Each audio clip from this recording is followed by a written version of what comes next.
நம்மை ஒருவருக்கு பிடித்தால் போதும், நாம் என்ன பேசினாலும் ரசிப்பார்கள். பிடிக்காமல் போனால் நாம் எப்படி பேசினாலும் வெறுப்பார்கள். சிலருக்கு வேண்டும்போது வேம்பும் இனிக்கும், வேலை முடிந்துவிட்டால் வெள்ளமும் கசக்கும். எனவே யாரிடமும் அன்பிற்காக கெஞ்சி நிற்காதே.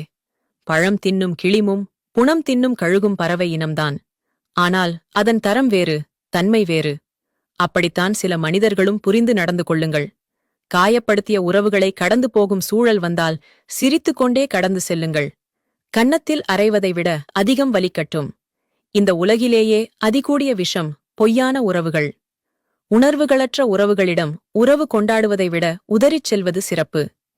தேவையில்லாத ஒன்றுக்கும் தேவையில்லாதவர்களுக்கும் முக்கியத்துவம் எப்போது கொடுக்கின்றோமோ அப்போதே வலியும் வேதனைகளுக்கும் நாமே வழியை ஏற்படுத்திக் கொள்கிறோம்.